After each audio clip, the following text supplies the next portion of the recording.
जैसा कि स्टूडेंट आज आपको पता होगा मेरा टॉपिक है राजपूताना कल्चर, जो कि BA BSc in fashion third year student के लिए है और इसकी थर्ड यूनिट है। इसका सब्जेक्ट है world art appreciation BSc FT 304।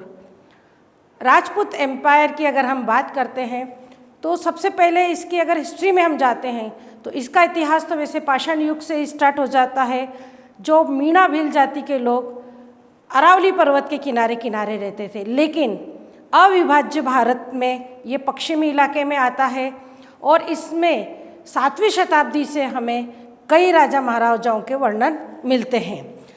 Main इसका प्रादुर्भाव हुआ वो था 1532 में। बाबर के आने के बाद इस कल्चर पर काफ़ी प्रभाव पड़ा। मुस्लिम और हिंदू संस्कृति अधिकतर इसी पीरियड में थोड़ा मिलन हुआ, क्योंकि हुमायूं के आक्रमण के बाद यहाँ पर संस्कृति का मिलन शुरू हो गया था और राजपूताना जो राज्य थे वो धीरे धीरे अपनी पतन की ओर शुरू हो गए थे। लेकिन फिर भी यहाँ का कल्चर कभी न छूटा। यहाँ के लोगों ने अपने कल्चर को जीवित रखा और इस तरह से यहाँ का कल्चर आज भी भारत में ही नहीं पूरे विश्व में मान्य है। स्टूडेंट्स, किसी भी जगह की जलवायु और क्लाइमेट पर, उसकी संस्कृति पर, उसके कल्चर पर उसका असर तो होता ही है। जिस तरह का उसका कल्चर बनता है वहाँ की संस्कृति के हिसाब से उसका रहन सहन बनता है। ठंड, गर्मी, बारिश तीनों के असर के कारण वो अपनी ड्रेस को उसके अकॉर्डिंग तैयार कर लेते हैं। दूसरी बात, उसको जो चीज़ जहाँ अवेलेबल होती है उसको वो एडाप्ट करते चले जाते हैं। राजस्थान की संस्कृति गर्म है, अधिकतर इलाका डेजर्ट है और पानी की कमी होने के कारण उन लोगों के जो वेयरिंग होते थे सिर पे जैसे बांधने के लिए उनके पगड़ी, धोती, महिलाओं में चोली, घाघरा, ओढ़नी, बैकलेस चोली होती थी। हाथ में पहनने के लिए हाथी दांत के जो कड़े होते थे वो कड़े इस प्रकार से होते थे कि अगर महिलाएं पानी की कमी के कारण दूर दराज तक पानी लेने के लिए जाती थी तो उनके हाथों को जले ना। हाथी दांत में होने के कारण वो एक वे में ही नहीं होते थे, राउंड राउंड रिंग में होते थे। अंदर से उनको प्रॉपर हवा मिलती थी और बाहर की वो गर्मी से भी बच जाया करती थी। इस तरह वहाँ की ड्रेसिंग तैयार हुई। मध्यकाल के अंदर ही हम देखते हैं वहाँ के जो कल्चर थे वो काफ़ी राज बाज और ठाट के थे। मीणा जाति अपनी उत्पत्ति, अपने रहन सहन, अपने कल्चर को अलग तैयार कर रही थी। उसी समय राजपूताना जो राजसी ठाट बाट से रहते थे उन्होंने अपना वियरिंग अलग स्टार्ट किया। लेकिन घूंघट प्रथा यहाँ पर अधिकतर जो टाइम था वो मुस्लिम साम्राज्य के बाद ही शुरू हुई। यहाँ की महिलाएं अधिकतर घर में रहती थी और पुरुष प्रधान होने के कारण पुरुष ही ज़्यादातर हर कल्चर में पार्टिसिपेट करते थे। महिलाएं अधिकतर जो भी घर में उत्सव वगैरह होती थी उसी में पार्टिसिपेट करती थी। इस तरह का कल्चर होता था। महिलाएं अपना जो ड्रेसिंग होता था वो पल्लू को फ्रंट पार्ट के ऊपर आगे की तरफ लाकर आर्म होल के ऊपर टच किया करती थी। लहंगा जिसको वो लुगड़ी उसके ऊपर डालती थी। अलग अलग डिज़ाइनरों के वो उपयोग करती थी। पुरुष प्रधान के अंदर शुरू में उन लोगों ने गैदर्स वाले पहने, बाद में उन्होंने अचकन और शेरवानी का रूप ले लिया। नीचे पजामा उन्होंने पहना और टर्बन इनकी महत्वपूर्ण, पूरे भारत में अगर प्रसिद्ध है तो राजस्थान की टर्बन रही है। इस तरह से इन लोगों ने अपने ड्रेसिंग को बनाने के लिए कमर के ऊपर पुरुष एक पट्टा बांधते थे, गले में मालाएं महिलाओं की तरह पूरा ज्वेलरी भी डिज़ाइन होती थी। मुर्की जेंट्स लोग पहनते थे और महिलाएं अधिकतर झुमका यूज़ करती थी।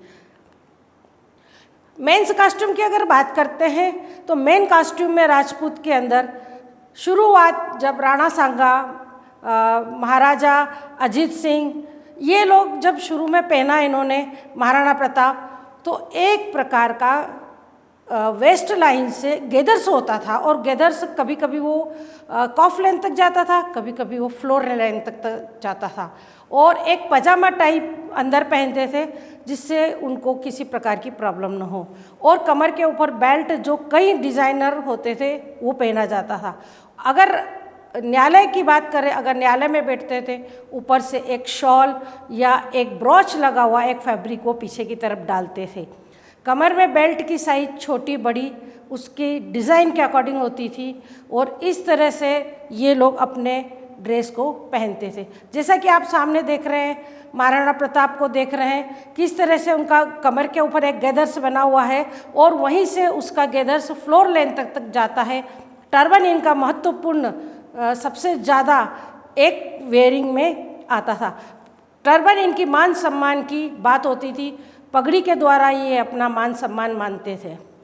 इसके अलावा जब महिलाओं की बात करते हैं, उसके पहले टर्बन की कई स्टाइलिश टर्बन इन लोगों ने यूज़ की। अलग अलग ओकेशन के हिसाब से वो लोग अलग अलग टर्बन यूज़ करते थे। जैसे सावन के महीने में वो लोग लहरिया ज़्यादा यूज़ करते थे। किसी त्यौहार, दिवाली या दशहरे को केशरिया कलर का टर्बन यूज़ करते थे। टर्बन की आकृति अगर देखा जाए तो राइट और लेफ्ट में अलग अलग समय के अनुसार स्पेशल बनती गई। कई बार जैसे इसमें मारवाड़ी जो लोग होते हैं वो गोल गोल गांठ बनाकर एक लंबा टर्बन बनाते हैं। उनकी पगड़ी सबसे अलग होती है। पगड़ी को सजाने के लिए ये लोग कई तरह के अलग अलग डिज़ाइनर पर्ल, मोती, स्टोन, कुंदन इससे डेकोरेट करते थे, जिससे ये पता चलता है कि यहाँ की भव्यता कितनी अधिक थी। इसी भव्यता को उन्होंने आज भी बरकरार रखा। टर्बन के ऊपर एक तुर्रा लगाते थे, तुर्रे के ऊपर कई रेशम, मोर पंख इसका भी ये यूज़ करते थे। ये वाली टर्बन वो अधिकतर राजशाही या शादी, ब्राइडल इसमें यूज़ करते थे। टेक्सटाइल कास्ट्यूम की बात करते हैं तो टेक्सटाइल कास्ट्यूम में इन्होंने सबसे पहले कॉटन को यूज़ किया, क्योंकि गर्मी ज़्यादा होने के कारण कॉटन सबसे ज़्यादा महत्वपूर्ण रहा। इसके अलावा राजसी ठाट बाट के अंदर इन्होंने रेशम को यूज़ किया और रेशम के साथ साथ इन्होंने लिनन और साथ साथ में ब्रोकेट को भी यूज़ करते गए। यहाँ पर भारत की सबसे महत्वपूर्ण बांधनी का प्रयोग किया जाता है, जो विश्व भर में प्रसिद्ध है। बांधनी टाई एंड डाई के द्वारा ये लोग करते हैं। इसमें छोटी डाट, लहरिया, बड़ी डाट सभी इसके अंतर्गत आती है। अधिकतर इन्होंने जितने भी कलर से यूज़ किए हैं वो ब्राइडल कलर होते थे। प्राइमरी और सेकेंडरी कलर को इन्होंने सबसे ज़्यादा महत्व दिया। इसके अलावा कहीं कहीं आपको प्राइमरी और सेकेंडरी के साथ साथ टर्शरी कलर का भी इन्होंने बीच बीच में यूज़ किया। अगर देखा जाए तो टेक्सटाइल के अंदर इन्होंने कॉटन को प्रिंट भी स्टार्ट किया, जिसमें ब्लॉक प्रिंट, छींट और छींट को जो भी कंट्रास्ट कलर लेते थे उस कंट्रास्ट कलर के साथ ये लोग प्रयोग करते थे। अगर मान लो लहंगा इनका येलो कलर का है तो साथ में ग्रीन कलर की चुन्नी लेंगे, ब्लू कलर का ब्लाउज लेंगे। जो भी कलर ये यूज़ करते थे उसके कंट्रास्ट कलर के अंदर लहंगा, चोली और चुन्नी का ये लोग यूज़ करती थी। चुन्नी इनकी बैकलेस होती थी और एक कुर्ती ऊपर से जो डाली जाती थी वो स्लीवलेस होती थी। चोली अंदर की जो होती थी उस बैकलेस के साथ उस पर स्लीव लगी होती थी, जो हमारी एल्बो लेंथ तक आती थी। साथ ही इसके अंदर डिज़ाइनर लेस का ये लोग बहुत यूज़ करते थे। ब्रोकेट वगैरह को काट कर ये लोग लगाते थे। इस तरह से महिलाओं की ड्रेस काफ़ी सुंदर और डेकोरेटिव हो जाती थी। आप देख रहे हैं इस काल के अंदर पद्मिनी, रानी कर्णावती, मीराबाई, इनकी ड्रेस अपने आप में एक बहुत अलग ड्रेस थी, जो आज भी हमारे फैशन के जितने भी ट्रेंड है उसमें कहीं न कहीं इसका उपयोग हम लोग करते हैं। दूसरी बात, यहाँ के महिला टाइप्स ऑफ ड्रेस में आप देख रहे हैं जो मोटिव होते थे वो अधिकतर राजसी मोटिव होते थे। राजसी मोटिव में हाथी, घोड़ा, पालकी जिसमें दुल्हन बैठी हुई है, इस तरह के ये लोग यूज़ करते थे। लहंगे में बहुत ज़्यादा घेर होता था, गैदर्स होता था। कभी कभी ये एक लेयर का होता था, कभी कभी ये 2 लेयर का हो जाता था। इसी तरह ये ग्रिडल का भी बहुत उपयोग करते थे। ग्रिडल, तगड़ी, करधनी, केबंद के रूप में इन्होंने इसको यूज़ किया, जिसमें चेन का फ्लावर्स, ब्राच, इस तरह से इन्होंने अलग अलग उसको अपनाया। तीसरी बात, जब हम ज्वेलरी की बात करते हैं टाइप्स ऑफ ज्वेलरी में, सबसे पहले बंद गले का जो हार जिसको अड़द बोलते हैं, यहीं से शुरुआत हुआ। जो आगे एक लंबा ब्राच होता था और पीछे बांधने के लिए रेशम की डोर होती थी। अड़द के नीचे अलग अलग लेयर के हार होते थे, जिसमें सिंगल ब्राच, डबल ब्राज और 3 लेयर तक के ब्राज भी होते थे। इसमें इनके हारों का नाम होता था जो बहुत स्पेशली राजसी महिला इसको यूज़ करती थी। इसमें कहा जाता है कि जोधाबाई के पास एक हार था जिसका नाम हंसी का हार था, जो मोर और मीनाकारी के द्वारा बनाया गया था। जब हम लोग मीनाकारी की बात करते हैं तो ये केवल पूरे विश्व में एक ही जगह मीनाकारी की जाती है। सोने के ऊपर कांच का काम किया जाता है और उससे मीना भरा जाता है। केवल प्रतापगढ़ के अंदर ही इस काम को किया जाता है और ये सिर्फ एक ही परिवार के द्वारा किया जाता है। ये परंपरा एक से दूसरे के पास नहीं जाती। मीना की ज्वेलरी पूरे विश्व में प्रसिद्ध है। कुंदन का काम यहाँ होता है और कुंदन के साथ पर्ल और साथ साथ में स्टोन का वर्क भी यहाँ पर बहुत सुंदर होता है। यहाँ की बनी हुई ज्वेलरी पूरे विश्व में प्रसिद्ध है। सबसे ज़्यादा फैशन डिज़ाइनरों की अगर पसंद ज्वेलरी में जाती है तो वो राजस्थान की ज्वेलरी जाती है।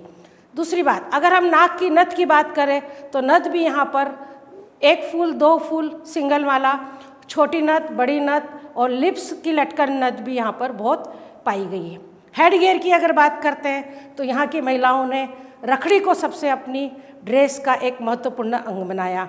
रखड़ी, कर्ण, फूल और साथ में चेन ये लगा हुआ होता था। सिर के ऊपर पट्टिका भी ये लोग लगाती थी। इसके अलावा कान के अंदर झुमकी, झाले इनके महत्वपूर्ण कर्ण होते थे।